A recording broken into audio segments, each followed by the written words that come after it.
দীর্ঘদিনের বন্ধ থাকা সিপিআইএমের পার্টি অফিসে এবার লাল ঝান্ডা লাল পতাকা দেখতে পাচ্ছেন। মীনাক্ষীর নামে এবার লাল ঝান্ডায় পতাকা উত্তোলন হচ্ছে বামেদের। ভারতীয় কমিউনিস্ট পার্টি মার্ক্সবাদী সন্দেশখালী ২ নম্বর এরিয়া কমিটির উদ্যোগে সিপিআইএমের সন্দেশখালী কার্যালয় দীর্ঘদিন বন্ধ থাকে। শাসক দলের ভয়ভীতির কারণে খুলতে পারত না বামপন্থীরা, কিন্তু এবার আজকে যে আমাদের ক্যামেরার ফুটেজে সেটা দেখা যাচ্ছে যে বামপন্থীদের জয় শুধু সময়ের অপেক্ষা। লাল ঝান্ডায় সামিল হচ্ছে, শাসক দলের মুড়ি মুড়কির মতো ভাঙন ধরছে। হ্যাঁ, এবার সরাসরি যেটা দেখা যাচ্ছে যে সন্দেশখালীতে এবার লাল পতাকার দাপট একেবারে স্পষ্ট।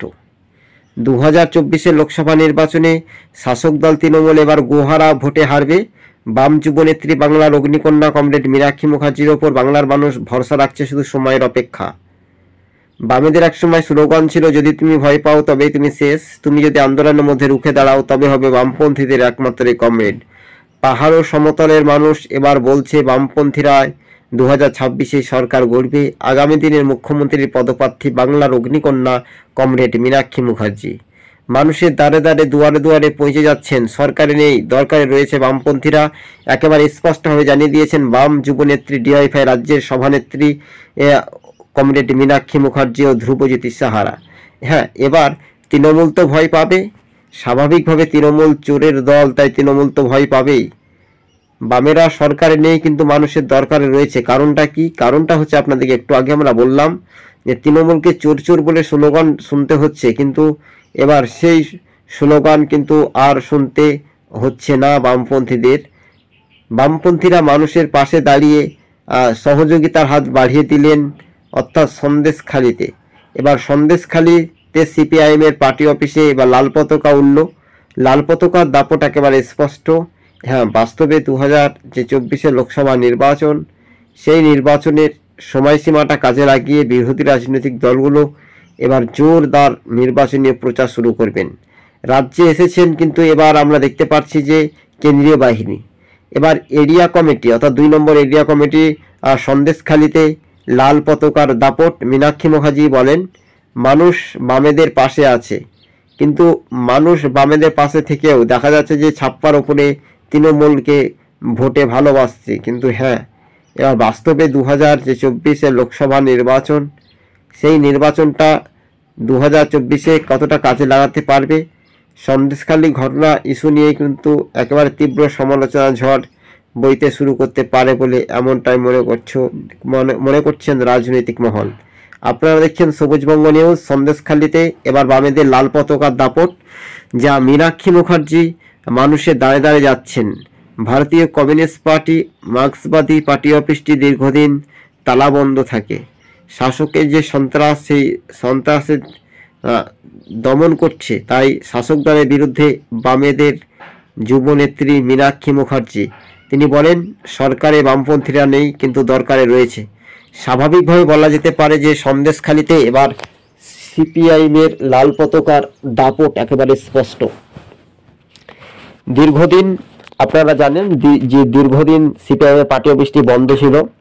যদি একটা মানুষকে মিথ্যা মামলা দেয়, গাজার কেস, হিরোইনের কেস, ইত্যাদি ইত্যাদি কেস যদি দেয় শাসক দল তৃণমূল, তাহলে সেই মানুষটা একটু রোগা হয়, একটু চিন্তা থাকে।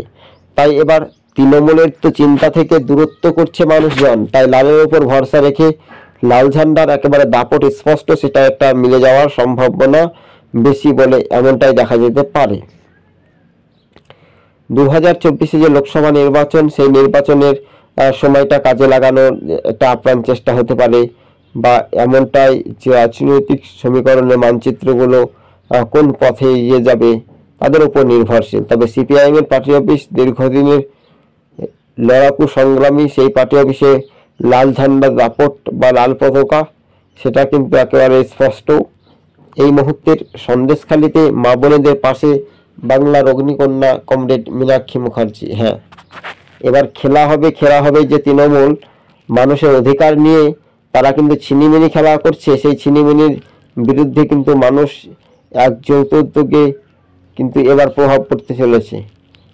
এই প্রভাব আদতে যদি শান্তি অবাধ সুষ্ঠু পরিবেশ থাকে, তাহলে কিন্তু একটা সবুজবঙ্গ নিউজ আপনাদের সঙ্গে প্রতিবেদনটি আমরা তুলে ধরেছি। হ্যাঁ, সন্দেশখালীতে এবার মীনাক্ষী মুখার্জি যেটা আহ্বান, মানুষের মা বোনেদের পাশে থেকে একেবারে অঙ্গীকার, সাদা ওড়না মুখ জড়িয়ে তিনি গ্রামের মধ্যে প্রবেশ করেন। কিন্তু শাসক দলের পুলিশ প্রশাসন কি নাটকীয় তথ্য করছে, তৃণমূল বলছে বলেই তো পুলিশ করছে, পুলিশ তো এমনি এমনি করে না।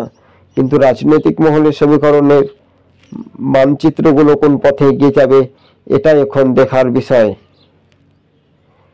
আপনাদেরকে আরো একবার জানিয়ে রাখি, এই মুহূর্তে যে বড় খবর, সন্দেশখালীতে মীনাক্ষী মুখার্জির নামে এবার পার্টি অফিস কার্যালয়, বামেদের কিন্তু দীর্ঘদিনের সেই পার্টি অফিসটি তালাবন্ধ থাকে, তারপর খোলানো হয়। শাসক দল তৃণমূলকে তীব্র আক্রমণ, শেখ শাহজাহানকে গ্রেপ্তার করতে পারছেন না প্রশাসন, তাই শেখ শাহজাহানের অবস্থাও একটু ঢিলা হতে পারে বলে এমনটাই মনে করছেন রাজনৈতিক মহল। তবে হ্যাঁ, তাই বাস্তবে আবারও সেই পুরনো স্মৃতি কিন্তু বইতে শুরু করে। কিন্তু তৃণমূলের যে অন্যায়, তৃণমূলের অত্যাচার, সেটা কতটা উজ্জীবিত হতে পারে শাসক বিরোধী, এটা এখন দেখার বিষয় রয়েছে। 2024 লোকসভা ভোটে খুবই গুরুত্বপূর্ণ, আর এই গুরুত্বপূর্ণ বিষয় বলেই বাম যুবনেত্রীরা ঝাঁপিয়ে কিন্তু সেই সব এলাকায় মানুষের আর্থিক দুর্দশার কথা ভাবলেন, এবং যেভাবে শাসক দল তৃণমূলের নেতৃত্বরা বামেদের পার্টি অফিস বন্ধ করে দেওয়ার হুমকি পর্যন্ত দিয়েছিল, কিন্তু মানুষ এক যৌথ উদ্যোগে মীনাক্ষী মুখার্জিকে আগ্রহ করে আপ্যায়ন চেষ্টা করলেন। কিন্তু হ্যাঁ, এবার সন্দেশখালীর যে সিপিআইএম এর পার্টি অফিসে এবার লাল পতাকা দাপট, সেই লাল ঝান্ডার দাপট একেবারে স্পষ্ট হয়ে যায়। সন্দেশখালীর মা বোনেরা কিন্তু অনেকটা আতঙ্কে ছিল। শেখ শাহজাহান মূল অভিযুক্ত গ্রেপ্তার, সেই গ্রেপ্তারে কতটা উজ্জীবিত হতে পারে শাসক বিরোধী রাজনৈতিক দলগুলো, তার উপর পুরোপুরি নির্ভরশীল করে বলে এমনটাই মনে করছেন রাজনৈতিক মহল। তবে হ্যাঁ, 2024 লোকসভা ভোট মুখে বামেদের যে একটা বড় জয়ের সাফল্য বেরো, সেই জয়ের বড় সাফল্যই হচ্ছে সন্দেশখালী।